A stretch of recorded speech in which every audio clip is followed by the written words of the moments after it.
Hello, Keith Rucker at VintageMachinery.org.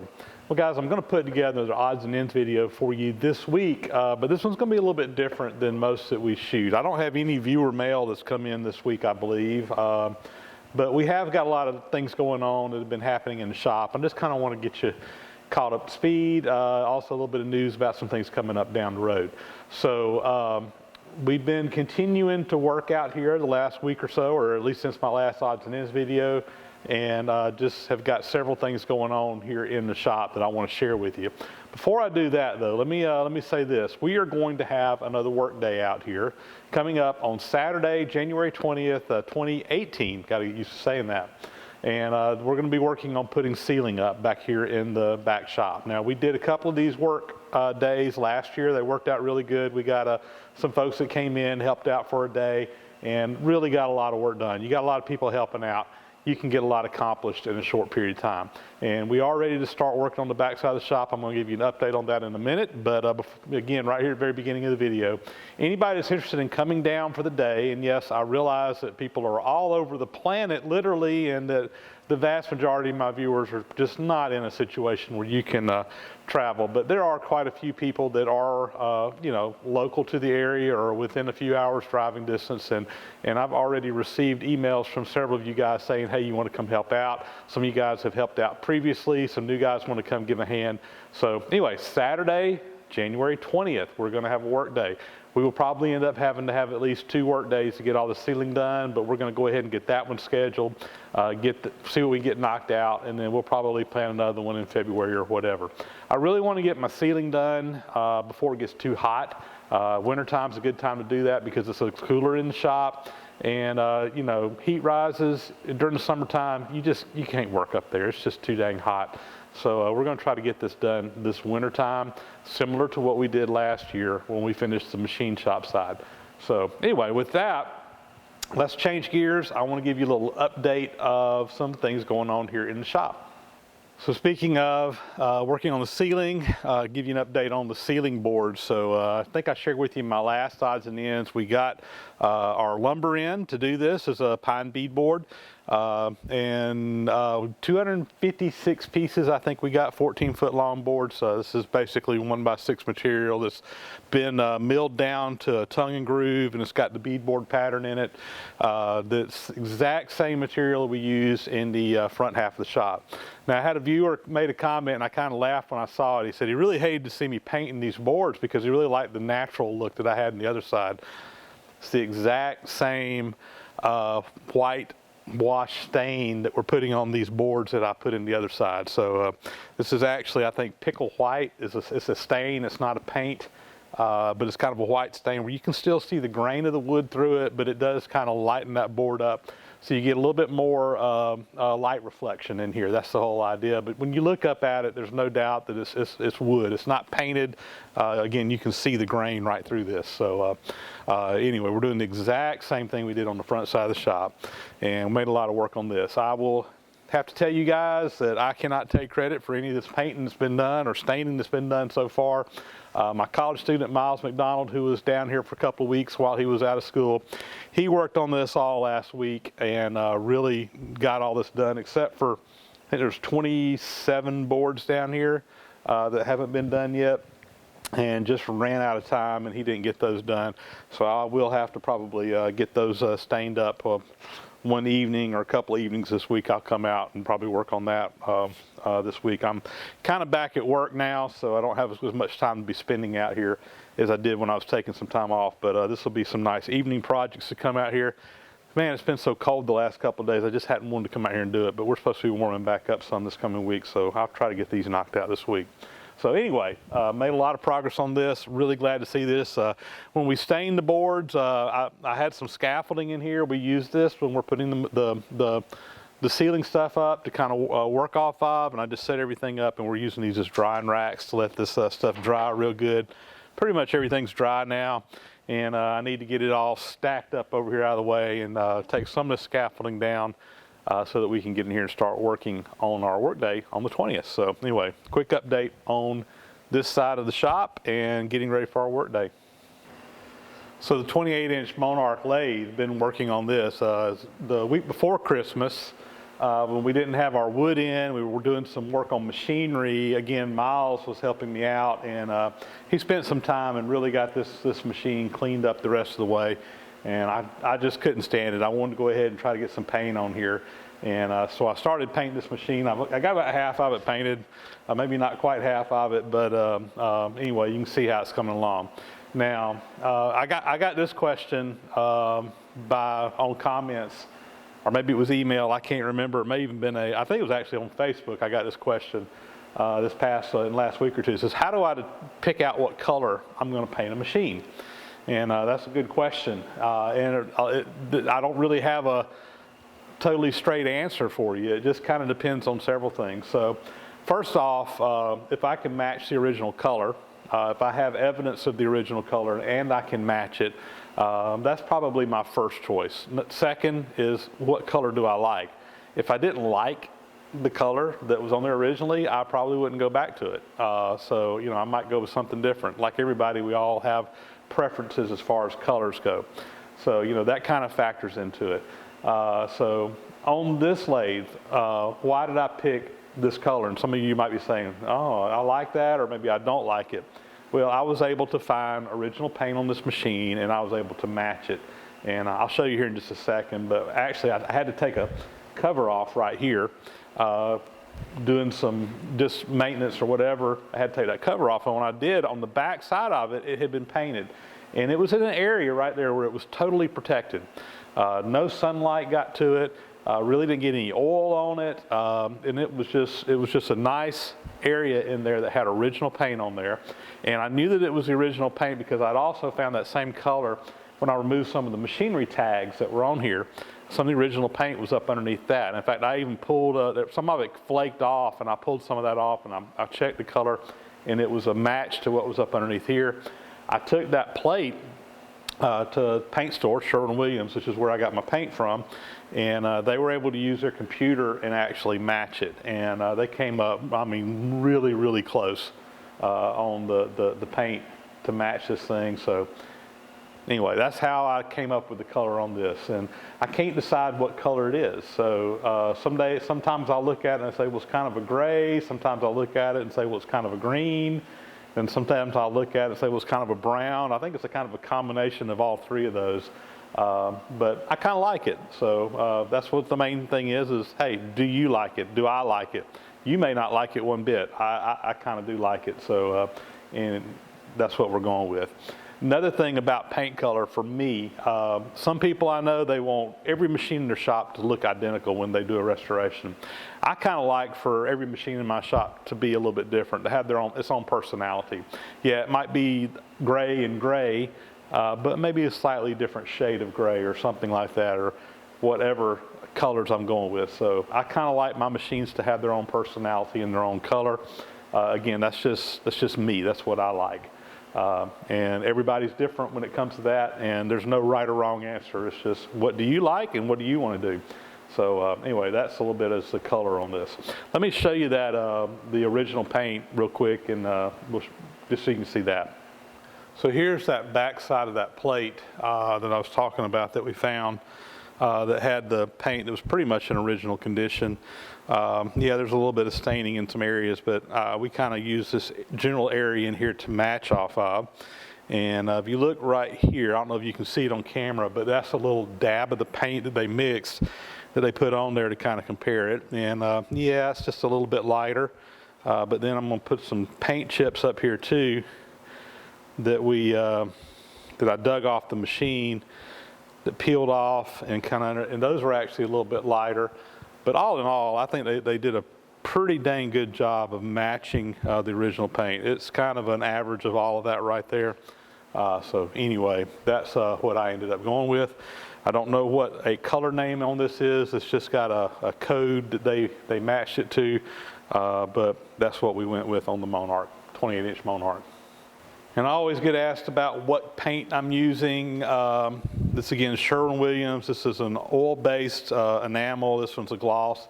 You can get this in gloss, semi-gloss, or flat. I like the gloss. On cast iron machines, rough castings and so forth, I will typically just brush it on. I don't mess with spraying it on cast iron. If it's something like a sheet metal cover or something like that, yeah, I will usually spray that. But I can get in here with a brush and paint this thing a lot easier than I can having to mask things off to spray it. And quite honestly, I like brushing paint more than I do spray it. It's not near as messy. Let me zoom in and show you the paint code if anybody wants to know it. So if somebody else wants to match this thing up perfectly, there's the code that they use to match with. So anyway, I'll leave that up there long enough if somebody wants to do a screenshot of that and carry it to the Sherwin-Williams stores, go for it. So there you go, a little quick update on the big Monarch 28-inch lathe. This lathe is kind of a little bit lower on the priority list for me right now, but I'll keep working on it when I have a little bit of time.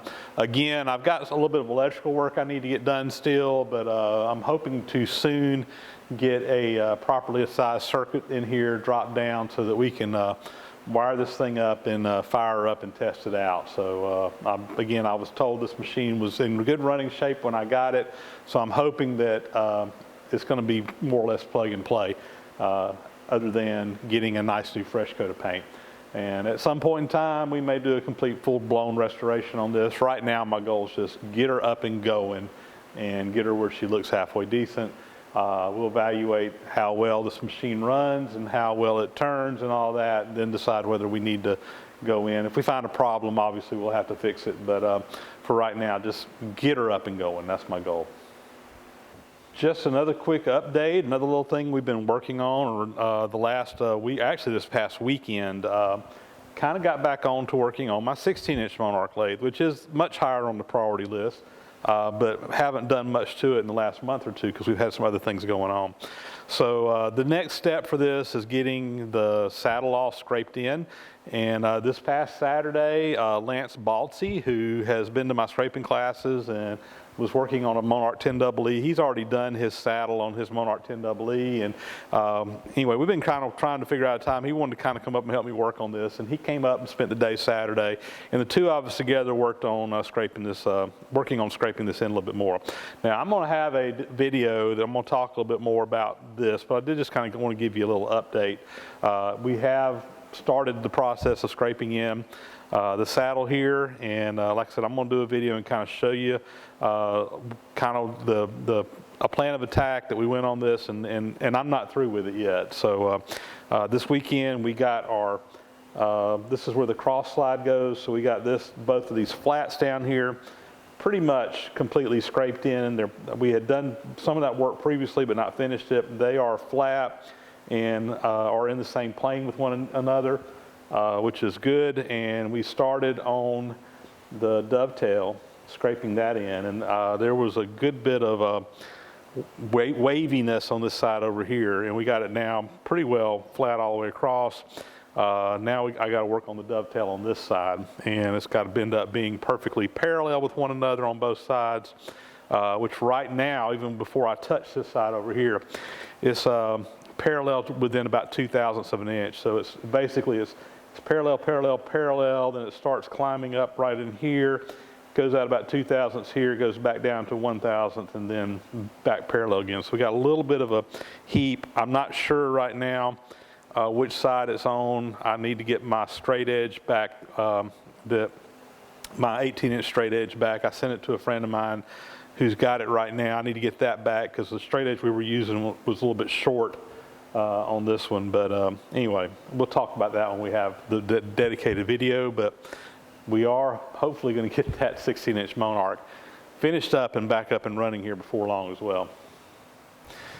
Let me real quick too just address a couple of questions, comments, whatever about my shop heater that I got. I showed in my last video, my wife gave me this heater for Christmas. We don't get a whole lot of cold weather down here in South Georgia. I really don't have a big need to heat my shop most of the time, even during the winter time.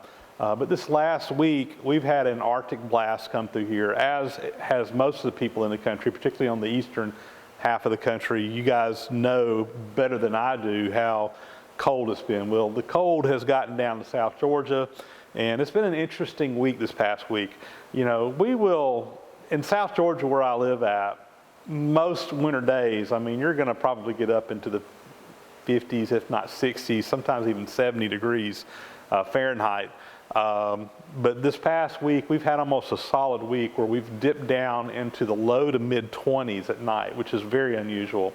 A typical wintertime for us, we may only have 4 or 5 nights that we go below freezing down here. And typically it's going to be low 30s and upper 20s is about as cold as we normally get. It can get colder than that, but it's not common. We actually had on, what was that, Wednesday morning, we actually had snow here in South Georgia. Now, granted, it wasn't a lot of snow, and you guys live up north. I know you guys were laughing at me. I was sarcastically commenting on my Facebook page about the great blizzard, the great South Georgia blizzard of 2018, and posting some pictures of our little measly snowstorm that we had. But we actually did have enough snow, covered the ground. It wasn't really that deep, you know, 1/8 of an inch, 1/4 of an inch, maybe in places, at least here. Now, a little bit east of here, they got several inches of snow. Mike Wiggins, so some of you guys watch his channel, they got a couple of inches of snow up at his place. But here, it wasn't all that bad. I took some video, some pictures of the shop and the dogs playing outside in the snow. And anyway, we had a good time with it. Ironically, it snowed that morning. About 11 o'clock, the sun came out, and within an hour, it was gone. The snow was completely gone down here. Fortunately, it's supposed to warm up this next week, but it's been pretty darn miserably cold down here this week. In fact, my pond actually out here froze over 3 nights. And when I say froze over, thin ice, but that's very unusual. So the last time that we had any measurable snow in Tifton was in 1989. This is 2018, so it's been quite a while. And I don't ever remember a pond freezing over down here in South Georgia. I've been here since 1989. I actually missed the 89 snowstorm though. I wasn't here when that happened.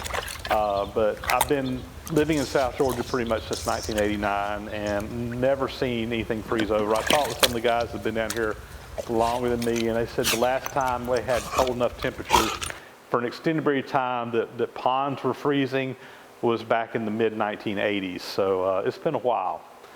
Been very unusual. But back to my shop heater here, a lot of you guys had some concerns, you know, about this not being an indoor heater and CO poisoning, carbon monoxide, coming off of that. Well, I was very concerned about that as well, and actually, and I didn't mention this, but I have a CO monitor or CO warning device that's in the shop. So if the CO levels start going up, it's kind of like a little smoke detector type thing. You know, you can pick them up. They recommend if you have heaters, propane heaters or whatever in your house, you even have those. So I've got one installed out here in the shop, you know, $20 for a fairly inexpensive one. And I have not had any problems whatsoever yet. And I've already burned probably 3 or 4 propane tanks worth of propane in this thing the last week, trying to stay warm down here. So I think we're all right. We got a lot of air in here, and it's a shop, guys. It's not a house. Yes, it is insulated, but you know, we still get some air movement through here. So I think we're all right. But thank you for everybody's concern that was about that, or commenting on the carbon monoxide. But we do have the CO alarm, carbon monoxide alarm installed in the shop in case there ever is a problem. So as long as we're shooting some video here, I want to take a couple of minutes and do a couple of shout outs for a couple of fellow YouTube creators. And I'm only doing this, I don't really make a big practice out of plugging other people's channels too much. But there's 2 channels I do want to mention. And it's mainly because of comments that I got, and mostly a while back from folks, but just kind of let you know some things that's going on. So first off, sometime back we had a YouTube creator out there that many of you guys followed, James Greene, Eagle Dustoff, 37 Short Serious Shenanigans was the name of his YouTube channel, and many of you guys actually sent me comments or questions like, hey, whatever happened to James?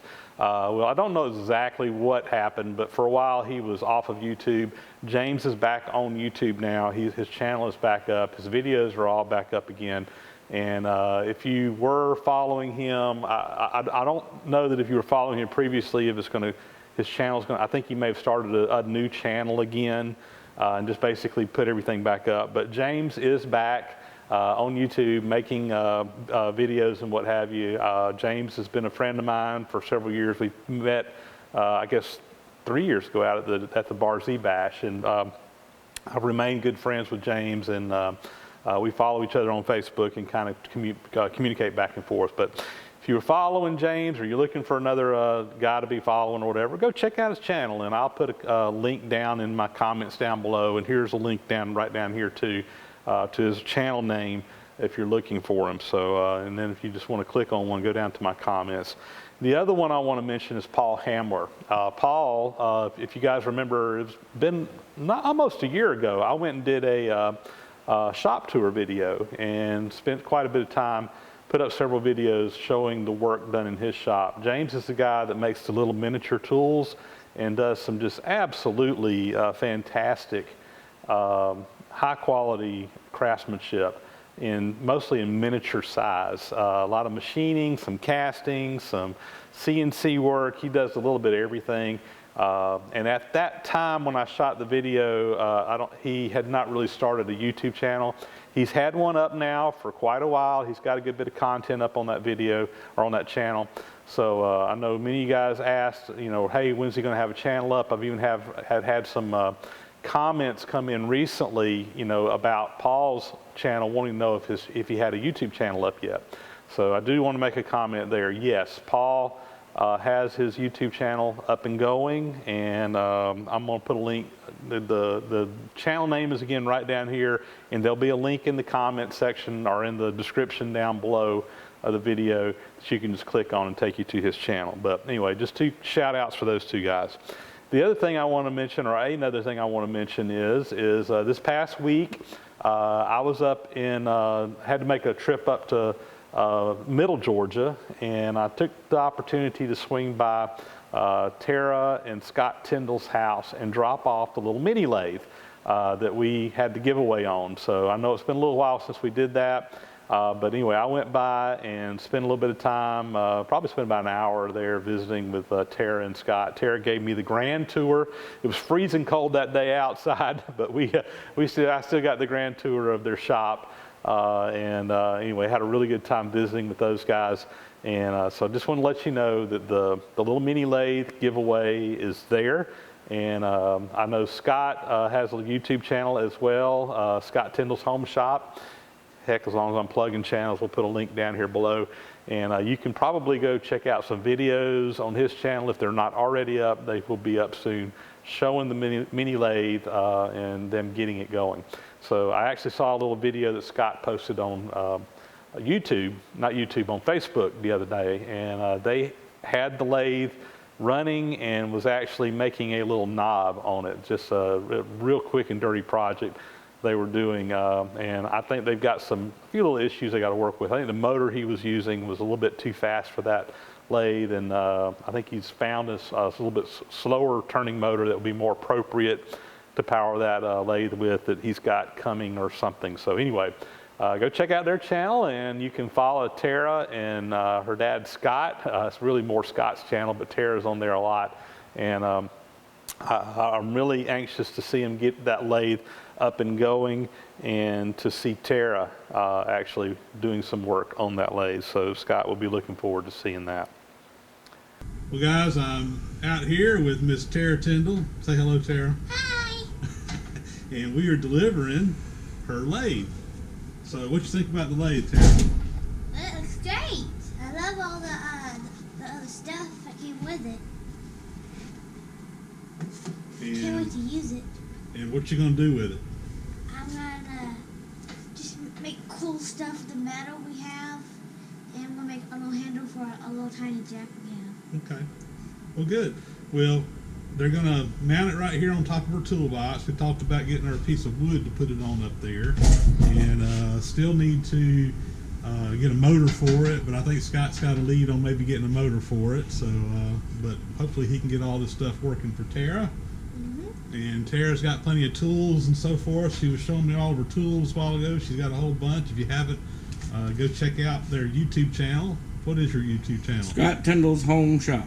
Okay, so you can search for that, and I'm sure as they get this thing going, they'll probably have some videos of it up there as well. So Thank you, Keith.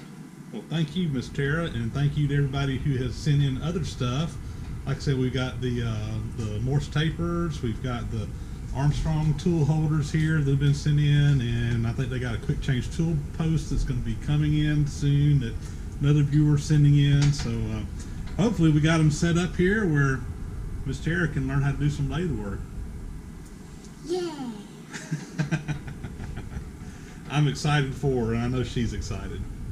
So another little thing let me just bring up here. I've been reading comments, emails now for quite a while, and just want to address this real quick. So I've had a lot of people tell me, said, hey Keith, we miss seeing you do stuff out at the museum.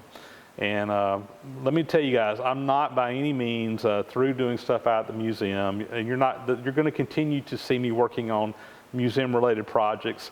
But here's kind of the situation we're in. There's a couple of things going on that I'd let you guys know about. First, my main focus for the last, 6-7 months, year probably, has been getting into my new shop and getting this new shop up and going.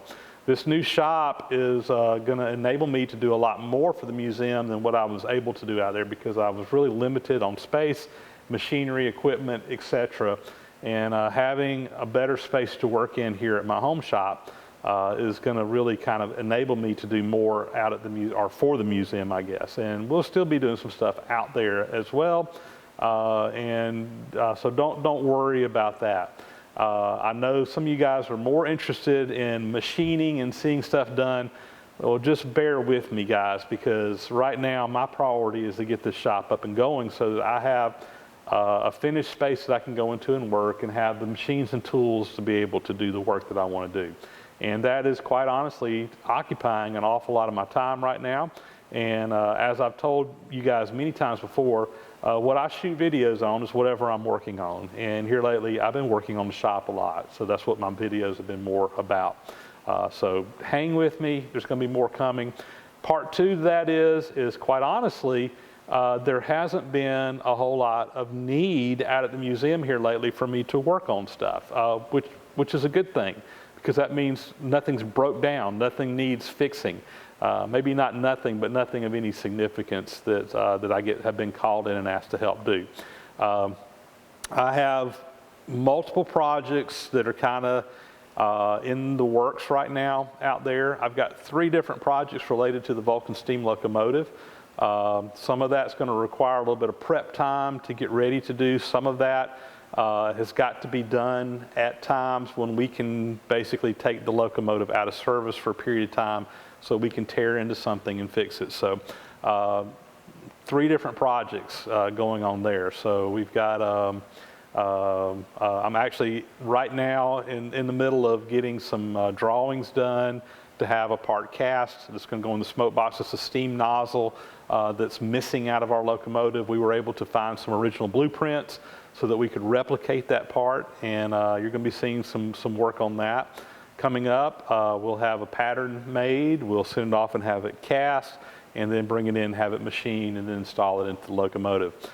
We've got another issue with one of the steam pipes in the locomotive. It's not something that is keeping us from being able to use the locomotive. It's not something that's really, it's not a huge bad problem, but there's a problem in there. And I'm not sure when we're going to get to that, because when we start tackling that project, we're going to have to take the locomotive out of service for a period of time. And we have to schedule that with the museum when it's going to cause the least amount of disruption. Because it's not an emergency repair, we're going to try to wait and do that. May not happen until the summer because the museum's shut down for the month of August, and that is probably when that repair is going to take place. But that one's coming.